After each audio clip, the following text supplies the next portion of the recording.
वर्ध्याचा जर मित्र असेल तर कान पिळायचं आणि त्याला सांगायचं की वर्ध्याला जायचं, त्या सेवाग्रामला किंवा शहरात गोरसपाक आणायचा, कारण ते गहू आणि ते गाईचं शुद्ध दूध आणि तूप करून करतात, ते अप्रतिम लागतं. म्हणजे गाईच्या संवर्धनातनं तुम्ही मॉडर्न गॉर्मी फूडपर्यंत कसं कनेक्ट करता, हे याचं वर्धा आणि वर्ध्याला काहीतरी फूडचं कौतुक आहे रे.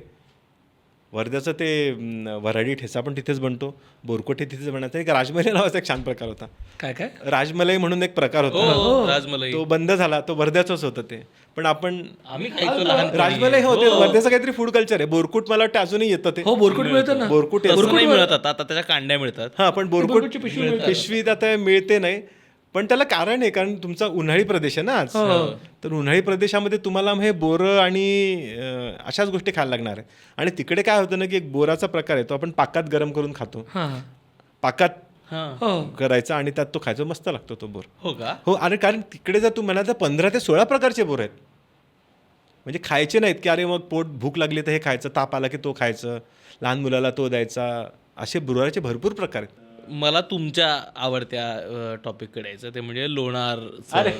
त्याच्याबद्दल पण नेमकं एक तर त्याची मिस्ट्री काय आहे, कसं तयार झालं पासून, त्याच्या आसपास अनेक मंदिरं पण आहे ज्याच्यावरती सुद्धा तुम्ही पुस्तक लिहिलं, तर मला त्याच्याबद्दल ऐकायला आवडेल. लोणारचं काय झालेलं आहे की लोणारचं भौगोलिक महत्त्व असं आहे की तिथे तो उल्कापात झाला आणि ते विवर तयार झालं. तर सुरुवातीला तर लोकांना वाटलं की ज्वालामुखीचं आहे, पण नंतर लक्षात आलं की नाही, हे उल्कापातामुळे घडलेलं विवर आहे.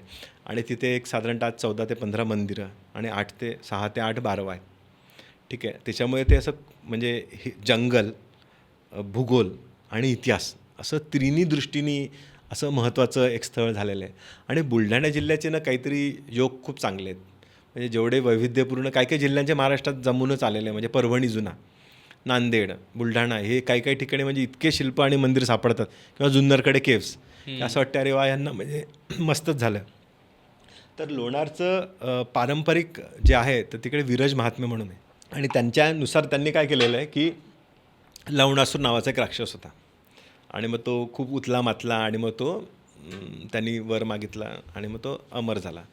मग आता त्याचा वर काय होता की तुला कोणी माणूस मारणार नाही, तुला एखादं लहान पोरगा मारू शकतं. मग काय करायचं, तर विष्णूनी बाल रूपात अवतार घेतला आणि मग ते लोणारच्या विवराचं झाकण उघडलं, आत जाऊन त्याला मारलं. आणि त्याची खूप सुंदर मूर्ती दैत्यसूदन मंदिरात आहे. ठीक आहे. तर दैत्यसूदन नावाचं जे गावात मंदिर आहे ते दैत्यसूदन मारणार आहे.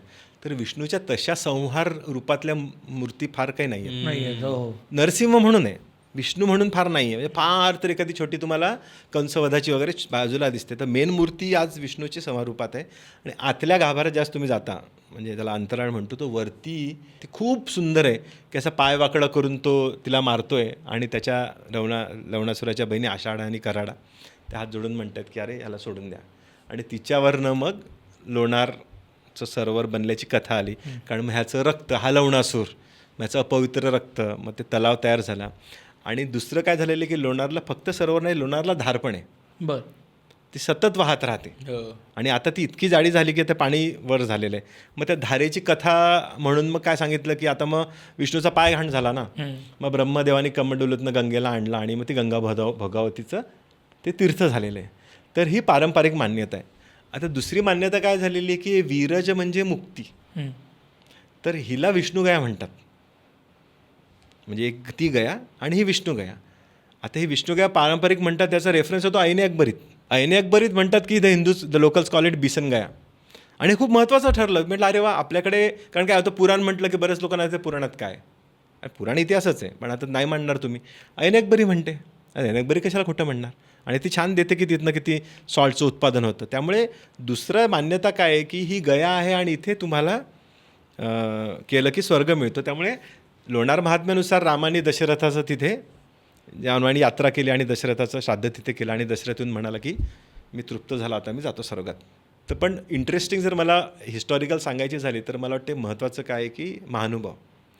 तर महानुभावांचं जनरल आपल्याला माहीतच आहे की चक्रधर स्वामी आले, रिद्धपूरला गेले आणि तिथनं मग त्यांनी गुरु वगैरे केलं. तर महानुभाव आणि यादव, तर हे म्हणजे कृष्ण भक्ती, त्यांचे पंचकृष्ण नावाची अशी संकल्पना आहे. आणि महानुभावात जातीपातीचं फार मानत नाही. इनफॅक्ट महानुभावात विटाळ मानत नाही. एक लोणारची कथा अशी आहे की ती बाई असते आणि तिला विटाळ असतो. पिरियड्स म्हणजे. आणि मग तिचा काहीतरी हात लागतो, स्पर्श होतो. आणि मग दुसरं म्हणतं की अरे आता स्पर्श झाला आला तर आता हिला शुद्धीला लोणारला न्यायला लागेल आंघोळीला, कारण गंगा मानतात ना. तर महानुभव तिला म्हणतात की बाई ह्याचा विटाळ मानू नये, जसं नाकात शेंबूड कानाला घाम तसं हे. वाव. हे लक्षात घ्यायला पाहिजे. म्हणजे अर्थात तसं ज्ञानेश्वर वगैरे नाही बोललेले, पण हे म्हणजे किती मॉडर्न आहे.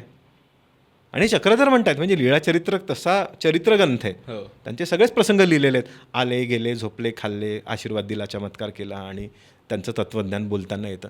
तर हे लोणारबद्दलचा उल्लेख हा चक्रधरांचा खूप मोठा आहे हा. तर आणि म्हणजे तो लोणारचा पण आहे. आणि आज आपण जे स्त्री जे काय आपण म्हणतो ते खूपच प्रोग्रेसिव्ह आहे की शरीराचा ते जनरल स्त्राव आहे, त्याला विटाळ मानू नये. तर तिच्यामुळे काय झालेलं आहे की एक मराठी यादव काळाचं जे एक राजकीय आदळआपट होती त्याचंही लक्षण दिसतं. समाजाच्या भावना काय होत्या, कारण काय होतं ना की काही प्रसंग असे आहेत की चक्रधर स्वामी, समजा आता मेहकरचा एक प्रसंग आहे की तिकडे गेले आणि तिकडे त्यांना त्या बाजरू बायानी बोलवलं आणि मग आशीर्वाद मागितला वगैरे. तर त्यावेळेसची ॲटिट्यूड काय होती की स्वामी जातात अनुग्रह देऊन येतात की बा तुझं चांगलं मी चाललो, किंवा बैलांनी तिकडे काय उधळलं आणि त्याला कसं केलं, असं सामाजिक डॉक्युमेंटेशन आहे. आणि भाषिक दृष्टीने त्यावेळेसची जी भाषा आहे ती कशी होती हे आपल्याला दिसतं. तर आता विदर्भात जर मी तुला म्हणालो की आमच्याकडे ना श फार वापरत नाही, शचा ख होतं. त्यामुळे आता त्या मोठ्या गोट्या खेळतात ना, कंचे असतात नाही, कंच्यापेक्षा एक मोठी असते, त्याला काय म्हणतात तिकडे माहिती नाही. आमच्याकडे पखाण्याच्या गोळ्या म्हणतात, पाषाणाच्या, किंवा जी बरणी लोणच्याची असते तिला पखाणाची बरणी म्हणतात. म्हणजे खरं तर एखाद्या स्टार्टअपला छान नाव आहे पखाण, कारण पाषाणचं ख होतं. तर असे जे बारकावे भाषेचे आहेत, किंवा संबार, कोथिंबीरला संबार. तर संबार आम्ही एकदा शोधात बसलो, आम्ही त्या अमोलशी मी चर्चा करत बसलो. तो म्हणजे लीळा चरित्रात संबारू घेऊन येऊ आहे असा शब्द आहे संबार आपला, कोथिंबीर.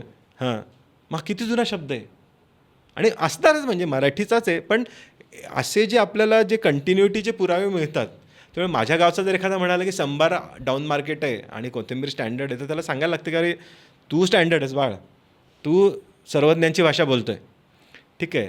आणि त्याचं अजून एक लीळा चित्राची गंमत काय झालेली की त्यांच्या वेगवेगळ्या आवृत्त्या आहेत. तुळपुळींची आहे आणि त्यांची अंकुळ नेरकरांची आता आली, आणि प्रत्येक आवृत्तीतनं तो थोडासा एखाद दोन वाक्य कमी जास्त आणि प्रसंग घालतात, पण त्यांची भाषा पण बदलते.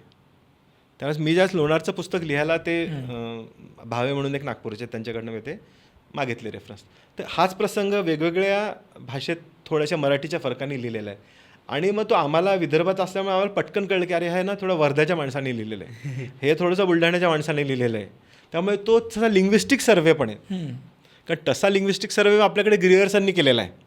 ग्रिअर्सनचा तो 1900चा तो खूप फेमस आहे, आणि त्याने प्रत्येक तालुक्यात साधारणतः कशी मराठी बोलल्या जायची याचे उतारे दिलेले आहेत. म्हणजे तो वाचायला पाहिजे, नंतर आता डेक्कननी केलं असणार आहे.